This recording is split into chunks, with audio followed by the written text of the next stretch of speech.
um país que tem dois grandes povos étnicos dominantes, vindos de lugares diferentes, mas com uma única casa. A história dos povos Tutsis e Hutus é muito antiga, mas também muito marcante para a história de Ruanda. Por ao serem persuadidos por países europeus, um caos foi instalado no país, e o que antes era a casa desses povos, virou um campo de extermínio. Então no vídeo de hoje, vamos contar a história de um dos eventos considerados mais assustadores e cruéis da história da humanidade. Vamos falar do genocídio de Ruanda.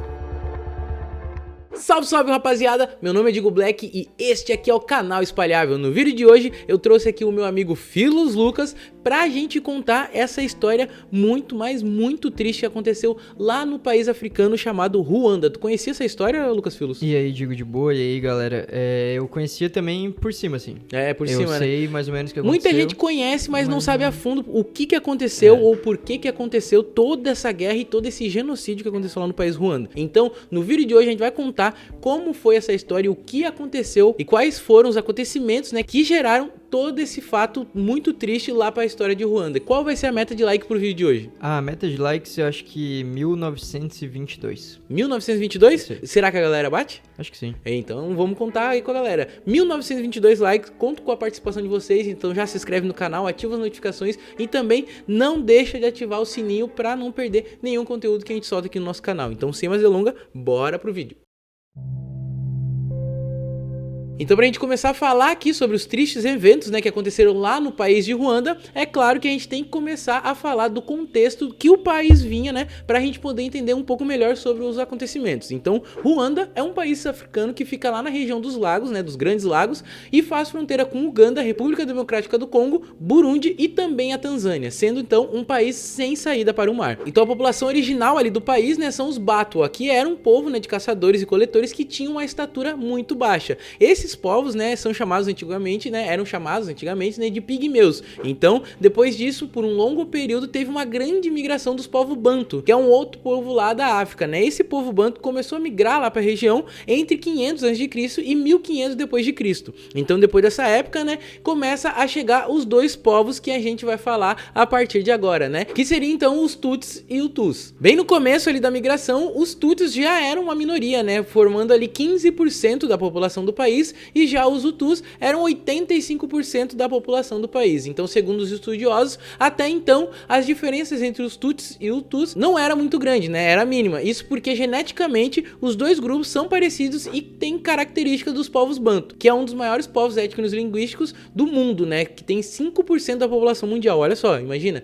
É um povo que tem bastante subgrupos, digamos assim, né? Subgêneros espalhados pelo mundo todo. Até no Brasil, inclusive, tem um. E uma tribo que a gente pode citar aqui para vocês que talvez seja muito conhecido, você até em casa já ouviu falar, é a tribo Zulu da África do Sul. Então, com isso, ambos falavam a mesma língua, que era o idioma Bantu. Então, eles eram caracteristicamente e também geneticamente parecidos, né? E também falavam o mesmo idioma, mas se eles falavam o mesmo idioma e também eram geneticamente parecidos, o que aconteceu para que começasse a ter rivalidade entre os dois grupos? Bem, segundo alguns estudiosos, os povos eram bem distintos, né, antes de se encontrarem ali em Ruanda, que no caso, né, não tinha esse nome até então, e os Hutus vieram ali da parte sul da África, né? Então da parte de baixo ali da África, eles vieram costeando ali até chegar em Ruanda. Já os Tutsis vieram da parte leste, ali pelo chifre da África, que é onde fica a Somália. Outro detalhe que a gente pode destacar aqui pra vocês era que os Hutus eram mais baixos que os Tutsis, então puxando muito mais os Batwa, que era o povo originário lá da região deles, né? Então isso fez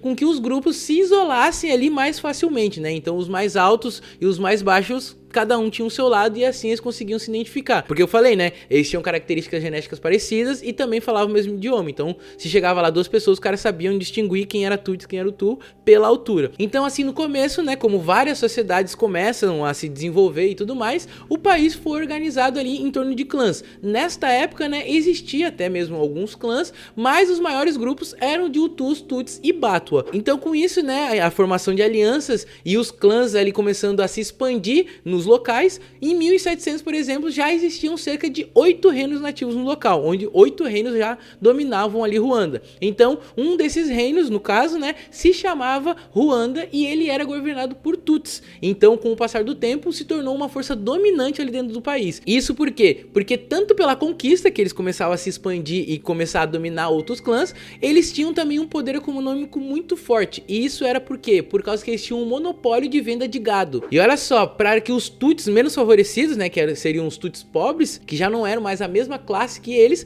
pudessem ter acesso ali ao gado, eles teriam que fornecer serviço e lealdade aos grandes donos que eram os Tuts, né? Então com isso os Hutus trabalhavam nas terras dos Tuts que eram os donos. Aqui a gente pode até perceber meio que uma forma de pessoas escravizadas, né? Porque para ele ter o acesso a comida, por exemplo, até o gado, ou até mesmo até acesso a dinheiro, ele vai ter que trabalhar pelo cara lá, se esforçar por uma mísera quantia que o Tuts lá vai querer pagar pro Hutu, né? Aqui já começa uma separação social que você pode perceber. Mas você deve estar se pensando, os Hutus não tinham ninguém rico? Tinha sim, tinha até os Hutus ricos e também tinha casamento entre os grupos, mas sempre com alguma ascensão social. Então, se um Hutu era rico, ele só ia casar com um Tuts, ou só ia ter uma ligação ali com um Tuts, se ele tivesse algo a favorecer e algo muito grande, né? Só que isso então começa a mudar lá no século XIX, quando teve o início ali da dominação europeia na região. Então, Ruanda, por ser um país no interior da África e não ter metais preciosos aparentes, porque a África ali foi bastante explorada por metais preciosos, né? Então, foi uma das últimas regiões da África a ser tomadas pelos impérios coloniais da época. Então a primeira expedição a chegar ali em Ruanda chegou através de Gustav Adolf von Gotzen em 1894, onde o território começou a fazer parte então da África Oriental Alemã. E ele fazia parte juntamente com outros 4 países, que eram Moçambique, Quênia, Tanzânia e Burundi. E como Ruanda era um país ali no interior, digamos ali no meio da África, né, no interior da África, e não tinha metais muito aparentes, né, então os alemães não tinham muito interesse em Ruanda. Só que os alemães ainda mantiveram a estrutura do reino de Ruanda, que era ali os nobres Tuts, né? Eles estavam apoiando os nobres Tuts, só que eles apoiaram os nobres Tuts em troca de lealdade e apoio a eles. Só que durante a Primeira Guerra Mundial, isso em 1916, o território foi tomado por tropas belgas e no final ali da guerra, as terras ali foram cedidas para a Bélgica através de um mandado das Ligas das Nações. Então nisso surge Ruanda-Urundi, que é atualmente, né, Ruanda e Burundi, só que nessa época eram 2 países vizinhos, né, com semelhanças históricas e sociais, mas nessa época aqui especialmente era um só país. Esse mandato ali que foi cedido à Bélgica, inclusive também tinha, né, como o Congo belga, que é a atual República Democrática do Congo. Então nas mãos dos belgas, né, em 1935 os belgas administraram o país e impuseram ali dentro do país identidades raciais, onde eram classificados em Tuts, Hutu, Batua ou estrangeiro. E para os europeus, os Tuts e os Hutus eram sim raças diferentes, sendo que lá atrás, né, a gente já vê que eles eram do mesmo povo étnico, que eles não tinham uma diferença, então, né? Eles já criaram ali uma separação ali agora. Lembra que eu falei pra vocês que os Hutus eram mais baixos? Então eles já começavam a criar isso na cabeça da população, pra população já começar a falar assim, não, a gente não é parecido. Tá ligado? Que hoje em dia a gente vê o racismo entre branco e preto e tudo mais, aqui a gente vê um racismo também, só que de mesmas pessoas, de mesma etnia, só que eles têm peculiaridades diferentes, então era muito pior, que tá colocaram na cabeça que pessoas colocaram que na era cabeça deles. Diferente. É estrutural. E olha só, ainda pelas teorias racistas que eu acabei de citar pra vocês, né, eles eram ainda mais evoluídos por justamente isso, tá ligado? Porque eles eram mais altos. Então outra coisa que ainda eles destacavam, que eu falei pra vocês que eram algumas peculiaridades, era que os europeus diziam que os Tuts tinham um nariz mais fino que o Hutus, então eles tinham algumas peculiaridades e isso fazia com que eles, digamos, se familiarizassem melhor com os Tuts e não com os Hutus, fazendo com que os Tuts pensassem que fossem superiores aos Hutus. Então aí começa uma segregação dentro do país, né, onde eu falei pra vocês meio que um movimento racial dentro do país, porque eles começaram a separar, né, pessoas, onde pessoas Hutus não podiam frequentar locais de Tuts, Tuts não podiam frequentar locais de Hutus, e assim começou a ter uma briga interna dentro do país. Então, depois de décadas dessa segregação dentro do país, surge 2 movimentos pró-independência. Um chamado Parmi Hutu, que era liderado pelo Gregoire Kayibanda e que desejava uma república representativa ali para os Hutus, e o outro que era chamado UNAR, que já desejava uma transição ali de poder e que garantisse a monarquia dos Tuts ali no país. E este grupo ainda era liderado pelo Mutara III e o Kigeli V. Então em 1959 ocorre a Revolução Ruandesa, ou chamada também de Vento da Destruição. Esse evento aconteceu pela transição do país de uma colônia belga, né, com uma monarquia Tuts, para uma república independente já dominada pelos Hutus. Então olha só a virada de chave que teve no país. Antes eles eram dominados, né, pelos Tuts, e do nada eles foram dominados pelos Hutus, onde aí os Hutus começaram a reprimir os Tuts no país. Com isso então, entre 20 a 100 mil Tuts foram mortos lá no país, sendo que ainda dezenas de milhares fugiram, né, para a Uganda. Então em setembro de 1961 é feito um plebiscito onde a população decide por independência como uma república, e assim um Hutu é eleito como primeiro-ministro do país, que seria então o Grégoire Kayibanda. Então no dia 1º de julho de 1962, Ruanda e Burundi se separam. As brigas e as violências, né, entre os Tutsis e Hutus até aí continuaram, mas foram diminuindo com o tempo, até que em 1990, olha só galera, 1990 foi criada a FPR, que é o Fronte Patriótico de Ruanda, que era formado por 500 mil de Tutsis que invadiu o país pelo norte vindo lá da Uganda. Lembra que teve aquela guerra civil e eles mataram 100 mil Tutsis e aí uma galera foi pra lá? Então, olha só, eles agora se juntaram lá e agora eles voltaram, tá ligado? E esse grupo então era liderado por Paul Kagame, que alegava ali que o governo Hutu estava reprimindo os Tutsis e que também não aceitava negociar com os refugiados que residiam fora no país, que no caso era em Uganda. O governo nessa época então era liderado pelo Juvenal Habyarimana, que era o ministro da defesa e também era primo de Kayibanda. E ele, no caso, mano, ele deu um golpe militar no primo dele e assim assumiu o poder lá em 1973. Então, houve outra guerra civil que durou até agosto de 1993, quando nenhum dos lados conseguia vencer. Então, o cara lá deu um golpe em 73, em 90 ele já tava ali oprimindo os Tutsis, né? Então, o Kagame veio com esse povo, invadiu o Ruanda e queria direitos iguais. Então, a guerra estourou em 90, foi até 93, quando nenhum dos lados conseguia vencer. Com isso, então, o governo ali de Ruanda precisou negociar após protestos que pediam pelo fim da guerra. Então, foi assinado ali um tratado de paz, o Acordo de Arusha, e a guerra, então, teve um cessar-fogo de 8 meses. Então, com isso, né, criou-se ali um governo de transição composto por Hutus e Tutsis, né, onde os dois estariam ali no governo do país e poderiam entrelaçar seus ideais, né, mediado, então, pela ONU. Só que, olha só o que aconteceu, filhos. Em 6 de abril de 1994, o avião que levava os presidentes de Ruanda, que era o Juvenal Habyarimana, e também o de Burundi, que era o Cyprien Ntaryamira, foi abatido enquanto pousava em Kigali, na capital de Ruanda. Ambos os presidentes eram Hutus, e com isso os extremistas Hutus acusaram a FPR de ter feito o ataque. Meu, olha só o B.O. que deu, tá ligado? Então, mas vale destacar aqui que até os dias de hoje não se sabe quem abateu o avião, tá ligado? Até os dias de hoje não se sabe, sendo que possa ser tanto os Tutsis, né, ou até mesmo os Hutus radicais que eram contra aquele acordo de paz. Então bastou isso acontecer para que a administração militar fizesse uma campanha de perseguição e execução dos inimigos de Ruanda. Então essa administração, que era liderada pelo exército, polícias e também milícias Hutus, na qual até mesmo tinha nome, olha só, mano, eles tinham uma lista de nome das pessoas que eles matariam de forma cruel, tá ligado? Já tinha os alvos ali, já tinha os alvos certos, para o momento que tivesse algum motivo. Já então meio usaram que isso como uma... algo meio que planejado. Aproveitaram, já, né? Então, pra... Isso mesmo. Então, no caso ali, seriam primeiro as pessoas opositoras do governo e depois nobre Tutsis. Que depois, com isso, o governo ali começaria a incitar a população a matar todos que pudessem. Então, com isso, né, a população armada com facões, enxadas, machados, martelo e qualquer lâmina ou qualquer arma, né, pra poder sacrificar a outra pessoa. Vizinhos mataram vizinhos, amigos, mano, mataram amigos e até mesmo, olha só, mano, até mesmo alguns maridos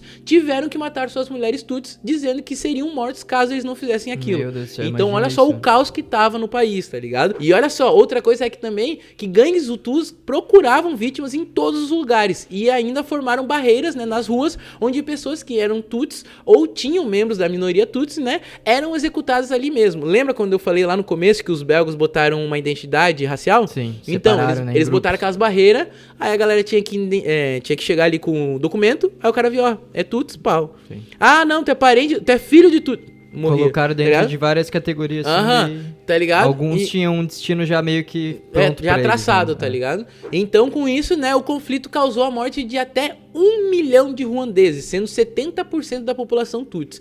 Há historiadores, né, que discutem sobre o fato e o número de vítimas, né, e dizem que esse número de vítimas não passa de 800 mil, tá ligado? Eu acho muito difícil, né, porque do jeito que aconteceu esse genocídio que muitos colocam, né, que realmente foi, muita gente pode não ter sido catalogada nesses números que são divulgados, né? Então, além das mortes, a violência sexual também foi muito extrema no país, onde entre 300 a 500 mil mulheres foram violentadas, onde até mesmo, inclusive, muitas delas foram feitas de escravas sexuais durante todo o conflito. Mas aí você deve estar pensando, né? Por que outros países mais desenvolvidos ou até mesmo grandes potências mundiais não interviram nesse genocídio que estava ocorrendo lá em Ruanda? Então, as forças da ONU e da Bélgica que estavam lá presentes em Ruanda não tinham força suficiente para intervir no local. O Rommel de la Hire, que era um comandante da Força de Paz das Nações Unidas na época falava sobre as atrocidades que estavam acontecendo no país e mesmo assim ficou sem reforços. Imagina, o cara mandando um raio lá pro cara precisando de reforços, falando, mano, os caras que estão se matando de facão, mano, a galera tá entrando na casa dos outros, tá tirando gente de dentro de casa, tá indo em tudo que é lugar e ninguém vem ajudar, mano, como assim, tá ligado? Então até mesmo os Estados Unidos, que a gente sempre vê se envolvendo em várias confusões, tá ligado? Não estava disposto a se envolver nessa,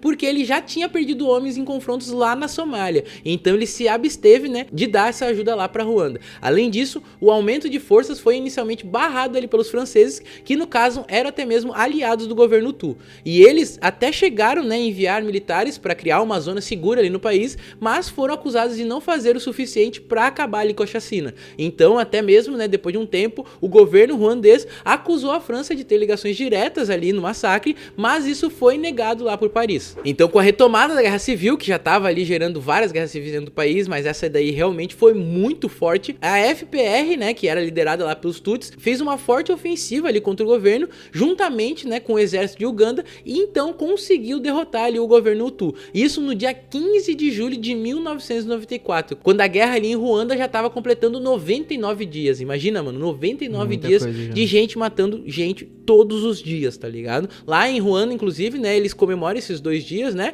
tanto o dia 7 de abril como feriado nacional, que é o dia quando começou essa guerra, né, e o dia 15 de julho eles comemoram ali como o fim do genocídio, né, então é 2 dias muito comemorado lá em Ruanda. O dia 15 deve ser mais comemorado ainda. Claro, o primeiro é óbvio. Pra conscientização. Isso, claro, só pra lembrar, ó, aconteceu, nesse dia começou o maior massacre no nosso país. Mas deve ser um dia, assim, tipo, de muito respeito, muita... Sim, lembranças também, né, mano, porque deve ser triste. Porém, mesmo com o conflito acabando ali em Ruanda, ele tomou proporções fora do país, indo para países vizinhos, como a República Democrática do Congo. Lá, em 2 décadas de guerra civil, deixou cerca de mais de 5 milhões de mortos e milhões de refugiados. Olha só o quanto que o impacto desse genocídio lá em Ruanda teve no país vizinho, que era o maior país vizinho ali dele, que era a República Democrática do Congo, tá ligado? O governo de Ruanda, inclusive, acusava o seu maior vizinho de deixar as milícias Hutus operarem em seu território. Nisso, então, Ruanda também armou forças Tutsis lá no país vizinho e, em resposta, alguns moradores formaram grupos de autodefesa, no qual os civis lá do leste do Congo pagaram o preço. Mas aí que vem o ponto do vídeo. Meu Deus, quanta atrocidade que aconteceu nesse país.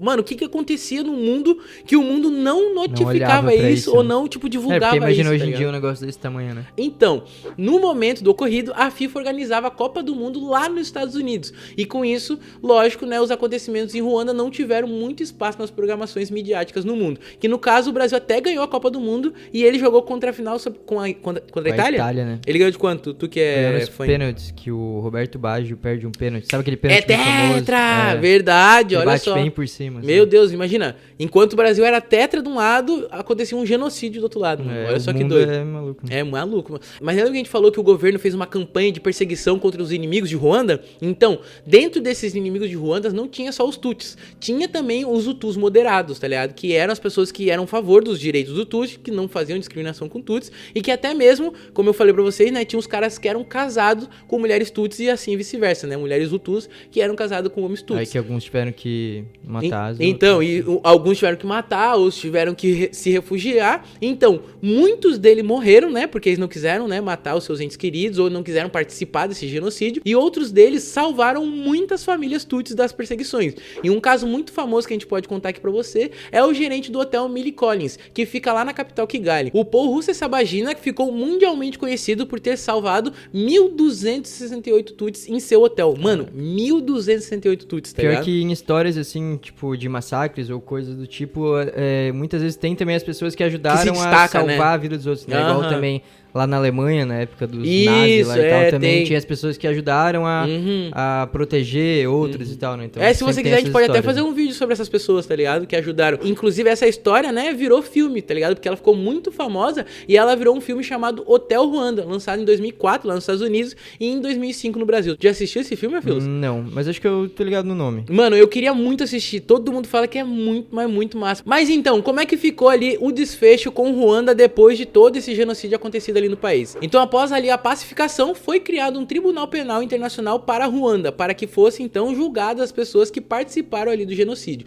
sendo essa uma das principais origens origens, né, ou principal origem, né, do Tribunal Penal Internacional, que é onde julga pessoas por crimes de guerra e contra a humanidade, né, que hoje é um tribunal internacionalmente, né. Então, com isso, o primeiro-ministro interino do governo ruandês na época, que era o Jean Kambanda, foi julgado culpado e condenado pelo genocídio em 4 de setembro de 1998. Inclusive, ele foi o único cara que disse, não, eu realmente sou culpado, tá ligado? Eu tava lá junto, eu via que os caras estavam debatendo sobre o bagulho, pá, a gente não fazia nada, porque naquela época lá era a minha ideia, eu tinha que acabar com aquele povo e é isso, tá ligado? Os caras lá realmente são muito, mano, são muito ferrenhos nas ideias deles, tá ligado? Então ele admitiu que fez isso. Aham, ele admitiu. Mas, tipo assim, eu acho que depois de um tempo, lógico que esses caras dão vários, como é que se fala? Depoimentos, né? E às vezes eles falam, não, é isso, é desse jeito, porque é. Aí depois de um tempo ele fala, não, na real eu tava errado, naquela vez eu tinha um pensamento muito forte, tava pensando errado, e dessa vez eu me desculpo, tá ligado? Então, tipo, é muito forte as ideias desses caras, tá ligado? E além dele, né, 75% dos membros aí do governo interino foram presos e estão até hoje em fase de julgamento.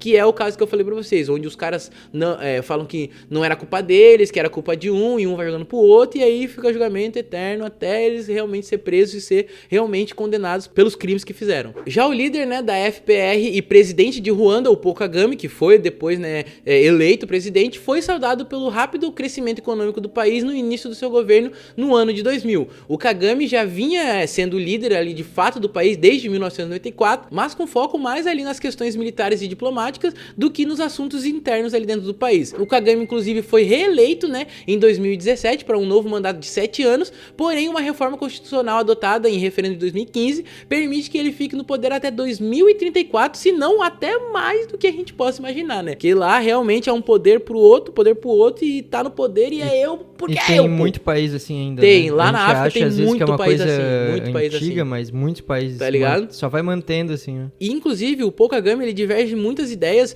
porque muita gente diz que ele ajudou Ruanda a sair dessa briga e tudo mais, porque como a gente pode ver aqui, ele realmente, né, tirou a população de um poder autoritário, só que passou para outro poder autoritário, que seria no caso dele, tá ligado? E muita gente inclusive reclama desse poder autoritário, porque nos dias atuais o país ainda segue enfrentando problemas étnicos e religiosos e ao mesmo tempo que sofre com dificuldade econômica e também corrupção, gerando assim extrema pobreza entre a população. Então o país parece ali que tá sempre problemas. Sempre com os mesmos problemas e sempre tendo políticas externas intervindo dentro do país. Porque, tipo, lá no começo a gente já viu, né, que os europeus começaram a ter essa rixa dentro do país e desde então eles nunca mais conseguiram resolver essas diferenças impostas ali a eles, né. Então, galera, esse foi o vídeo de hoje. Espero que vocês tenham gostado do jeito que eu abordei o assunto aqui. Se vocês quiserem mais histórias sobre, mano, eu acho muito bom conhecer esse tipo de história porque a gente começa a realmente perceber as histórias culturais e que impacta toda uma população ou talvez até outras partes do mundo, porque tipo, olha só, esse é um